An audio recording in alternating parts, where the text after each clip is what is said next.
Assalamualaikum warahmatullahi wabarakatuh. Perkenalkan, nama saya Rahmadia Syafani Maulida dengan NIM 2411011. Di sini saya akan mempraktikkan video konseling mengenai Solution Focus Brief Counseling.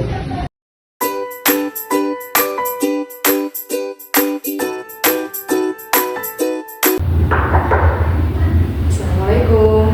Waalaikumsalam. Mari masuk, Mbak. Terima kasih. Silakan duduk. Terima kasih. Oke, mungkin duduknya bisa dinyamankan terlebih dahulu ya, biar nantinya Mbaknya juga nyaman selama kelas ini berlangsung. Kan sebelumnya Mbaknya udah ngecat saya ya. Iya. Saya baru tahu nama panggilannya Mbak itu Mbak Hawa ya. Mungkin kita bisa perkenalan diri terlebih dahulu lagi, saling kenalan gitu ya, biar bisa lebih dekat juga. Mungkin bisa dimulai dari Mbak Hawa dulu. Oke, perkenalkan nama saya Hawa Imadil Garkinasi Susanto. Biasa teman-teman panggil saya Hawa. Saya salah satu mahasiswa psikologi di Universitas Negeri. Mahasiswa psikologi Mbak Hawa. Berarti yang fakultasnya di dekat FIS itu ya? Benar. Kalau Mbak Hawa kalau berangkat biasanya naik apa? Saya biasanya jalan kaki karena saya asrama di UM. Oh, asrama tulip itu ya? Iya benar. Oh, asrama. Kalau di asrama itu Mbak Hawa bawa motor nggak? Atau ada keinginan bawa motor gitu? Kalau keinginan untuk saat ini belum sih. Belum ada. Ya. Kalau kedepannya ada kayak rencana gitu nggak? Kalau misalkan saya punya keperluan selain di UM gitu untuk mempermudah saya transportasi biar nggak terus-menerus gojek begitu, Yeah. sepertinya saya akan mengambil keputusan buat ngajuin bawa motor. Oh gitu. Tapi kalau dari orang tuanya bawa boleh bawa motor? Kalau dari orang tua saya boleh. Oh boleh. Motor juga sebenarnya ada nganggur di rumah. Oh, jadi kayak emang punyanya Mbak Hawa gitu ya? Iya, benar. Kalau dulu-dulunya gitu. Mbak Hawa ini angkatan berapa Mbak? Saya angkatan 2024. Oh, angkatan 2024, baru banget ya? Dan fresh graduate mas. Iya. Gimana, masih kayak ke bawah suasana SMA gitu kah? Ya terkadang sih, terkadang masih kayak keingat sama teman-teman yang lama, kayak suasana gitu sih. Oh gitu ya Mbak ya. Jadi juga udah mulai adaptasi gitu ya Mbak ya. Kalau Mbak Hawa ini asalnya dari mana? Saya asli Ponorogo, hanya saja saya lahir tinggalnya di Bali. Oh, lahir sama tinggal di Bali, tapi asal sebelumnya Ponorogo gitu ya Mbak ya. Oh, kalau di Bali biasanya kayak sering-sering main di pantai gitu Mbak? Kebetulan rumah saya nggak deket amat sama pantai sih, tapi 30 menitan. Oh, 30 menitan, Ya. kayak sini Batu gitu ya? Nggak tahu Batu itu. Oh, di sebelah sana sih. Ya gitu. Tapi dekat sama kalau nggak salah 5 pantai. Dekat Oh, sama 5 tempat pantai. saya. Itu 5 pantai, nama pantai atau jumlahnya 5? Jumlahnya 5. Oh iya tak? Dekat sama pantai Pandawa, kalau kalian tahu, terus pantai Nusa Dua, Iya. terus pantai Kedonganan atau pantai Jimbaran namanya, Oh. itu terus sama pantai Kute, pantai Kute. Sanur. Berarti gampang ya kalau kayak kotanya. Oh, berarti di kota? Sebenarnya saya desa adat, saja tempat wisata. Oh, tempat wisata. Berarti banyak turis gitu kan? Sering Iya, banyak turis. Iya, setiap hari berlalu-lalu. Gitu ya. Enak ya kalau kayak pengen main di pantai, gak usah kayak jauh-jauh ke Bali gitu-gitu. Iya sih. Terus yang kayak saya pernah tahu akhir-akhir ini tuh ada yang terkenal dari Bali. Bali itu Philadelphia, tau nggak? Kayak sushi gitu. Kurang tahu saya. Kurang Soalnya tahu. kan udah 3 tahun di Jawa kan. Oh, gitu. SMA-nya saya di Ponorogo. Kalau kamu SMA di Ponorogo berarti orang tua masih di Bali apa juga di Ponorogo? Di Bali. Oh, di Bali ya. Kalau pulang ke Balinya gitu ada kayak setahun sekali atau gimana? Selama saya SMA di Ponorogo belum. Oh, belum pernah. Emang saya punya prinsip kayak kalau belum selesai di sini nggak mau balik. Oh, Gitu. kenapa? Takut homesick kan? Enggak sih. Ya memang prinsip saya gitu. Kalau perkara di Ponorogo, perkara di pondok belum selesai, saya nggak mau balik. Meskipun bunda saya tuh kayak nyuruh, ayo nggak apa-apa balik liburan kayak gitu. Tapi sayanya nggak mau. Sebelum saya lulus, sebelum saya selesai semua. Dan terus kalau liburan gitu ngisi waktunya gimana? Ya biasanya kan karena saya pondok SMA-nya, jadi saya balik pulang ke rumah aja di Ponorogo. Oh gitu, berarti ya main-main di sana gitu ya. Kalau aku jadi bawa sih udah kayak pengen pulang terus kayak dia sama rasanya kayak gak betah kan. Terbiasa di rumah, mungkin banyak yang terbiasa mondok itu ya. Mondok itu SMA apa juga SMP juga? SMA saja. Oh SMA aja. Masih di Bali. Oh gitu. Berarti SMP-nya SMP biasa atau MTS? Oh MTS. Udah ada kayak dasarnya agama gitu ya? Iya, memang bertahap saya sekolahnya. Kalau di SD-nya? Saya SD swasta. Oh SD swasta. MTS, lalu MA di pondok. Oh. Dan tahu MA-nya itu kayak dari orang tua atau keinginannya sendiri nyari gitu, deket sama rumah kebetulan, sama rumah, dan banyak lulusannya itu saudara saya. Saudara saya banyak yang sekolah di situ, jadi di situ aja. Udah ada testinya gitu ya? Iya benar-benar. Oh gitu ya. Kalau Mbak Awa ini kan masih maba gitu ya Mbak ya. Terus kegiatan atau kesibukannya akhir-akhir ini ngapain aja Mbak? Kayak mungkin ngerjain tugas ospek atau apa gitu? Kalau ospek alhamdulillah udah sih. Kalau untuk kesibukan ya persiapan buat PTS. Oh PTS ya mau tes ya? Iya benar.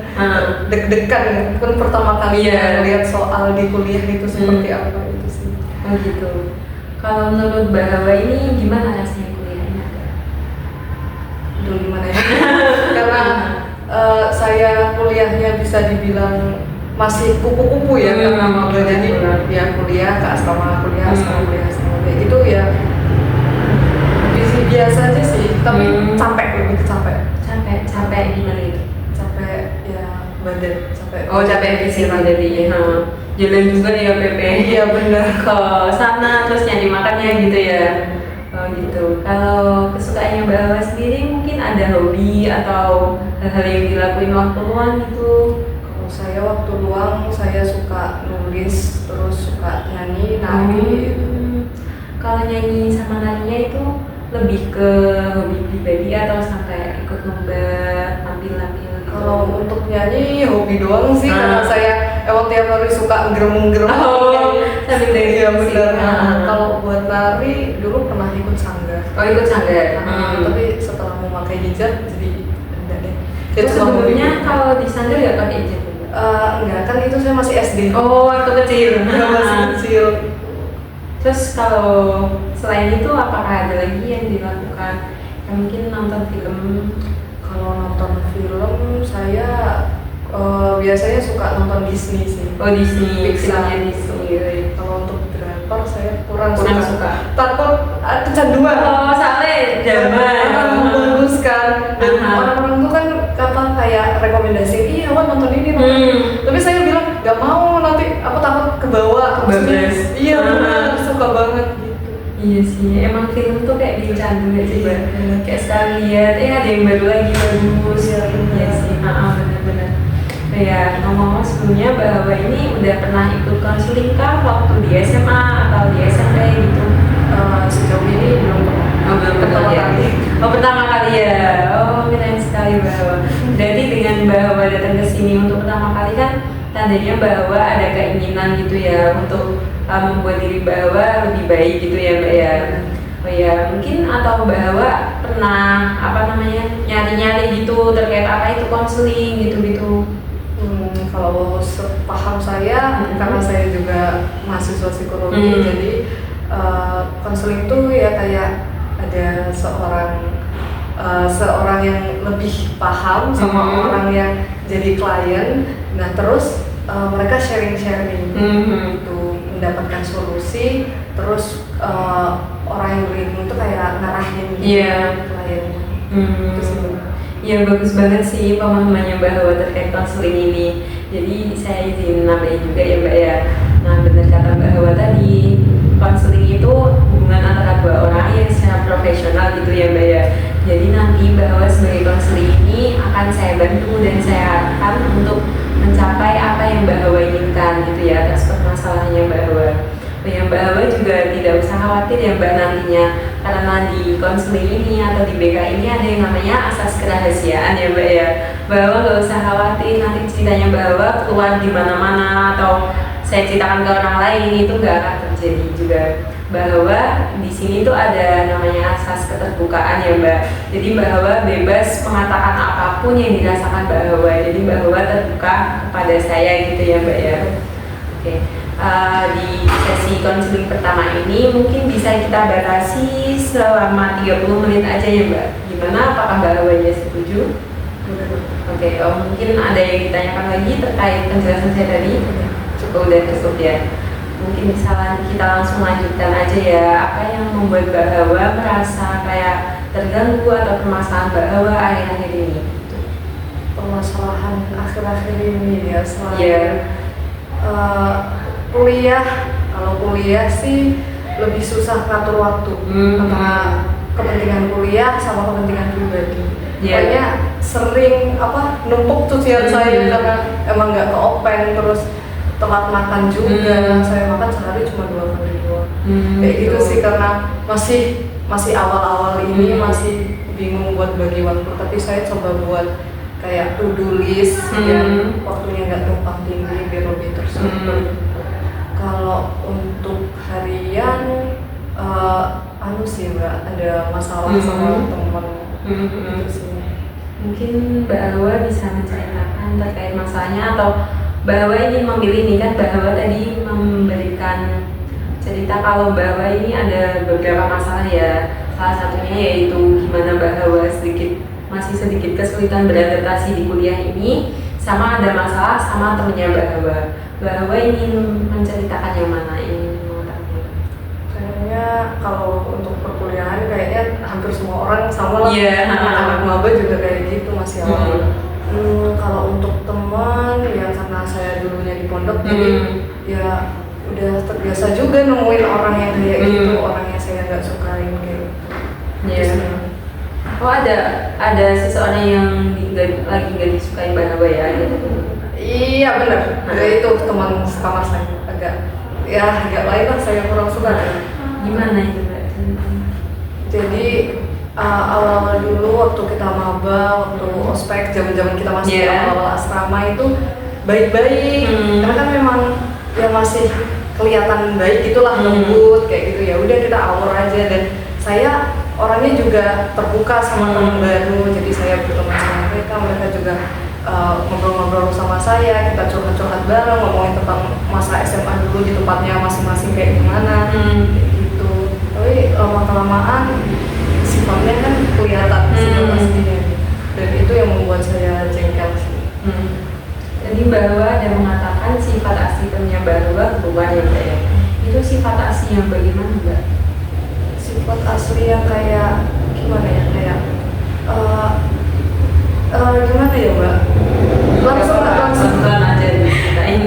Gini aja deh, saya ceritain permasalahan awalnya. Oh iya boleh.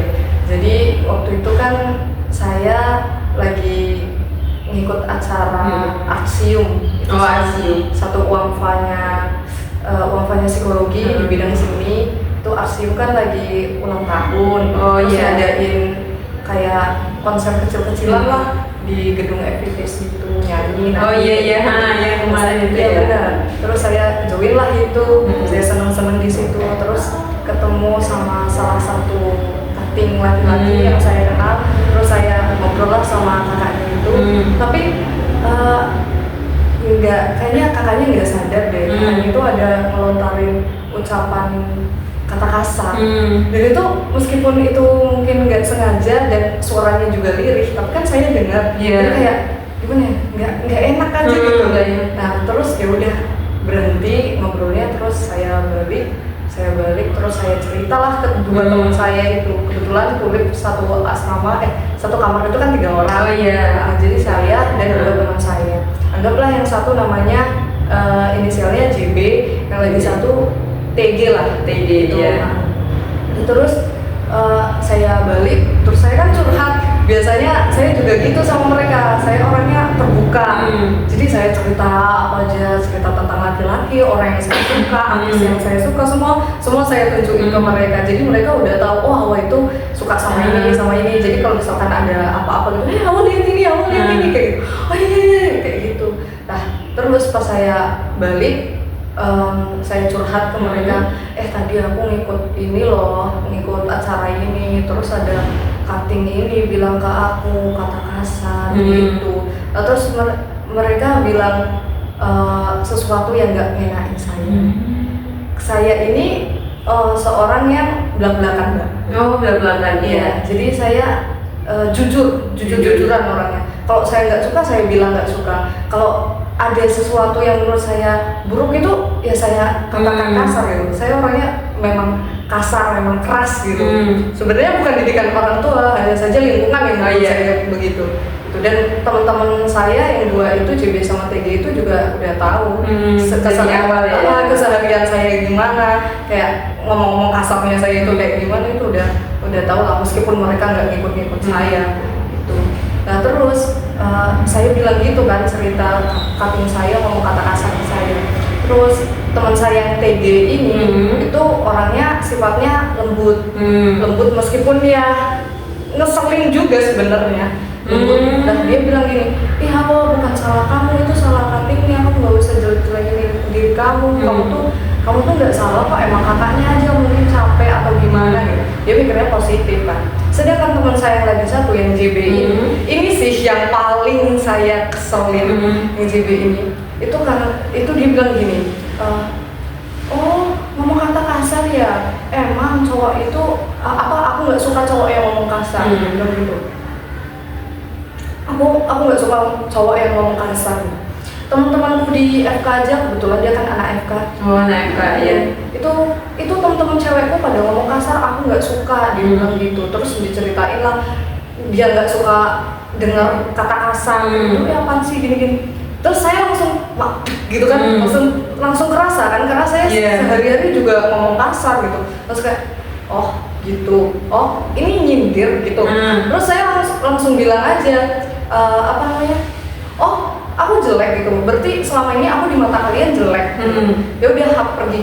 Terus saya langsung ambil makanan, jajan gitu, ngambil minum, ngambil HP, semua saya bawa, saya keluar kamar.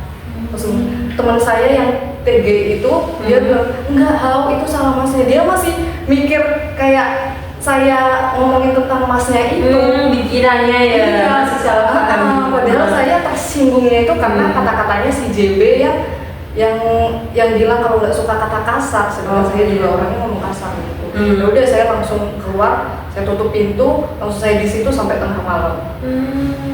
Jadi baru baliknya pas mau tidur gitu. Iya, tapi teman-temannya itu masih belum tidur. Terus saya langsung keluar, langsung saya di luar. Ya udah, saya ngerjain apa gitu yang membuat saya melupakan itu sejenak. Sampai teman saya si TG ini ngechat saya, "Halo, pulang yuk, balik yuk, maaf ya." Itu salah kakaknya. Dia masih mikir kalau saya salah gara-gara itu ya, padahal bukan. Ya udah, saya wudhu, terus saya balik, saya sholat, saya langsung tidur. Setelah hari itu saya 5 harian nggak ngomong sama mereka. Sampai saat ini? Sampai saat ini udah berapa? 7 hari, seminggu gitu ya? Udah nggak ngomong. Saya udah nggak kayak diri saya yang ceria biasanya.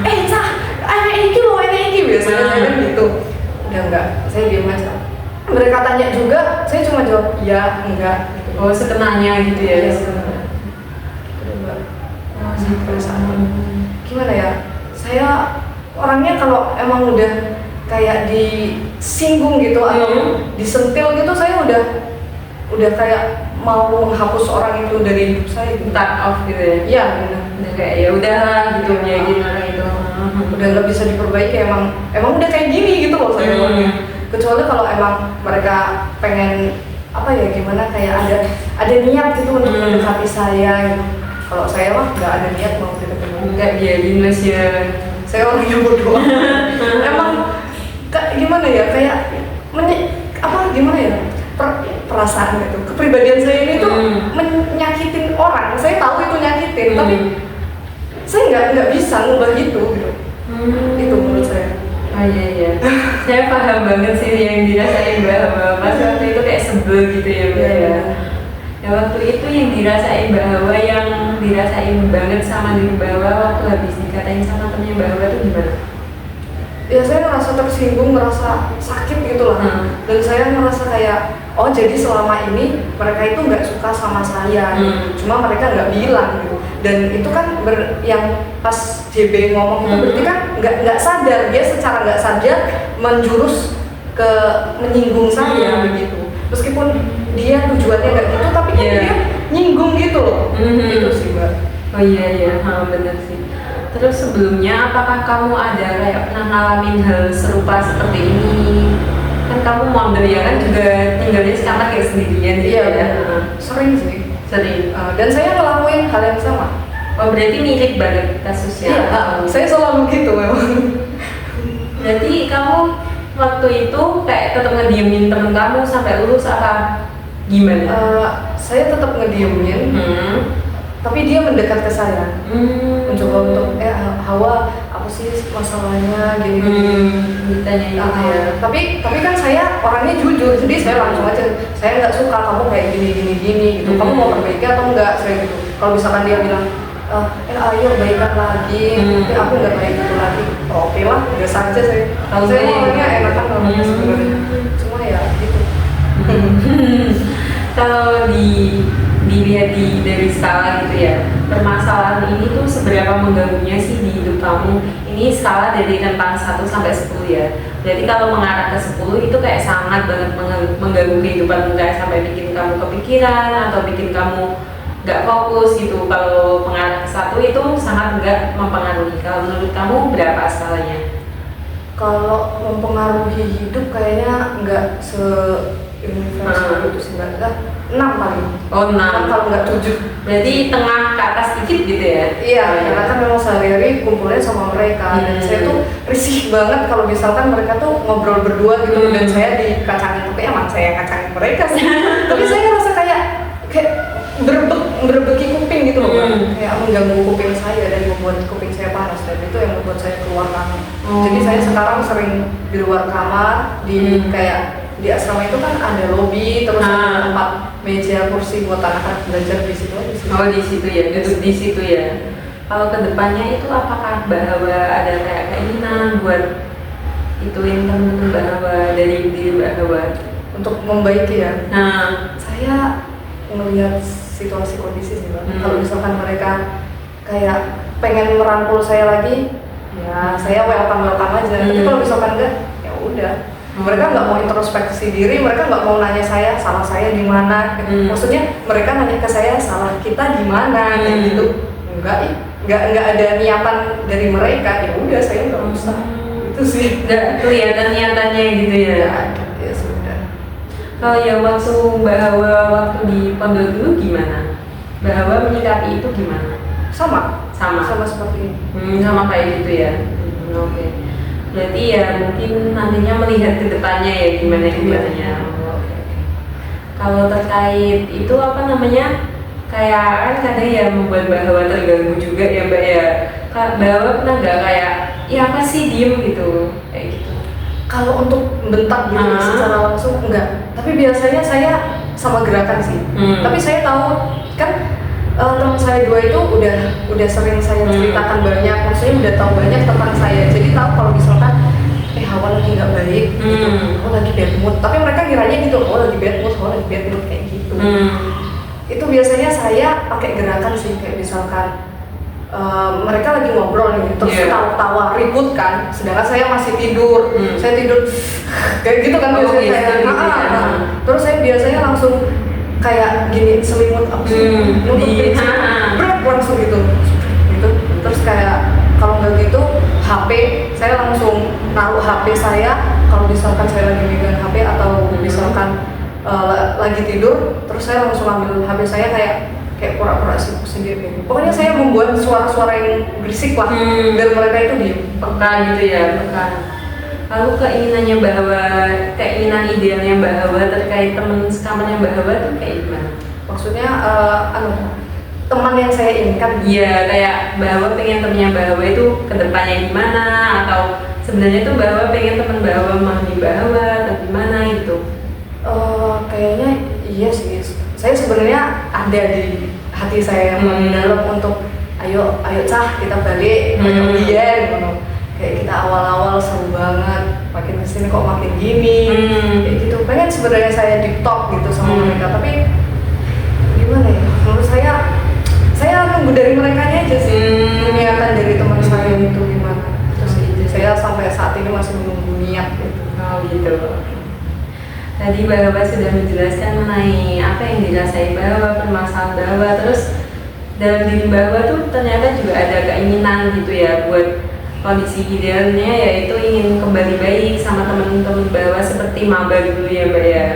Mungkin ini ada sedikit solusi atau saran dari saya, itu mungkin kalau menunggu mereka lama-lama nggak mengajak bahwa mungkin bisa dimulai dari diri bahwa ya Mbak ya, walaupun kayak sulit gitu ya pasti. Soalnya kan ini juga bukan salahnya Mbak Hawa gitu kan ya Mbak ya. Atau mungkin Mbak Hawa bisa kayak mulai dengan ya udahlah ya gimana lagi, manusia beragam gitu ya Mbak, dan kayak namanya hidup sekamar itu nggak bisa saling diem-dieman terus ya Mbak ya, mungkin ya. Apakah kayak gitu juga yang dirasain Mbak Wali sih ya katanya Mbak? Iya benar, sebenarnya saya juga paham sih hal-hal kayak gini. Saya juga sebagai mahasiswa psikologi kan harusnya tahu kan kalau misalkan orang itu beragam dengan karakternya masing-masing, harusnya saya bisa menerima itu, tapi untuk saat ini saya belum bisa. Nggak tahu lah, mungkin saya masih bocil. Gak apa-apa kan, semuanya kayak ada prosesnya gitu kan. Gak bisa yang langsung gimana mana kan jadi psikologinya juga baru kan, terus ada berbagai tekanan dari lingkungan juga, kayak tugas, terus tekanan fisik juga. Gak apa-apa, mungkin bisa dimulai pelan-pelan aja ya Mbak ya. Oh ya, untuk sesi selanjutnya mungkin untuk sesi ini mungkin bisa saya akhiri dengan saya memberikan tugas kepada Mbak Hawa berupa tugas dari itu. Mungkin kan Mbak Hawa kalau di kamar nggak ada teman cerita ya, soalnya tadi Mbak Hawa juga menyebutkan kalau ngerjain apa-apa Mbak Hawa memilih untuk keluar, jadi kayak seolah Mbak Hawa memendam semuanya sendiri gitu ya Mbak ya. Mungkin Mbak Hawa bisa membuat diri mengenai apa yang dirasain Mbak Hawa, terus bisa juga berisi tentang perkembangannya Mbak Hawa sama teman-temannya Mbak Hawa itu, apakah ada perkembangan cara lebih baik atau malah lebih buruk gitu ya Mbak ya. Nanti mungkin bisa ditulis di sebuah catatan gitu, nanti akan saya kasih kertasnya. Nanti di sesi pertemuan selanjutnya, jika Mbak Hawa menginginkan sesi tambahan, bisa Mbak Hawa berikan kepada saya, lalu kita evaluasi bersama, kita bahas bersama gitu ya Mbak ya, terkait tugas rumah itu ya Mbak ya. Gimana nih Mbak Hawa, apakah yang dirasain Mbak Hawa ini apakah jadi lebih baik atau gimana? Mungkin bisa Mbak Hawa refleksikan atas diri Mbak Hawa ini. Setelah saya cerita semuanya, Iya. Saya jadi lebih lega aja sih, ada orang yang mau dengar cerita saya. Iya. Oke. Kalau untuk terkait refleksi di itu, kalau yang Mbak Hawa rasakan di konseling pertama ini gimana? Apakah sebelumnya Mbak Hawa kepikiran kalau konseling itu menyenangkan atau gimana gitu? Enggak sih Mbak, saya sudah pernah konseling seperti ini, jadi ya saya coba jujur, untuk nyaman pada diri saya. Gitu ya. Oh gitu. Jadi baik ini ya. Baik kesan pertamanya. Oke. Mungkin bisa Mbak Hawa simpulkan apa saja yang Mbak Hawa dapatkan di dari sesi konseling kali ini. Saya bisa simpulkan kalau dari kasus saya ini, sama apa hikmah yang bisa saya ya banyak karakter orang itu sih Mbak. Iya. Terus apakah ada lagi yang ingin disampaikan? Udah ya. Oh ya, kebetulan ini juga udah 30 menit ya Mbak ya. Takutnya saya mengganggu kesibukannya Mbak Hawa yang lain gitu. Oke, terima kasih atas kedatangan Mbak Hawa kali ini. Mbak Hawa sudah meluangkan waktu buat di atas kesibukan Mbak Hawa buat ituin masalah Mbak Hawa gitu ya Mbak ya. Untuk sesi konseling selanjutnya nanti akan saya kabari lewat chat atau lewat langsung kepada Mbak Hawa. Tapi kalau Mbak Hawa menginginkan lebih cepat atau waktu yang ditentukan Mbak Hawa, bisa banget langsung menghubungi saya gitu ya Mbak ya. Oke, mungkin kurang lebihnya dari saya, mohon maaf ya Mbak Hawa ya. Tetap semangat pokoknya ya Mbak ya. Emang maba ini masih rada berat, lama-lama terbiasa, apalagi dengan karakter orang-orang baru dari berbagai daerah gitu ya. Oke, mungkin bisa kita tutup aja ya Mbak ya. Assalamualaikum warahmatullahi wabarakatuh. Ya, mungkin mau saya antar ke ibu. Boleh.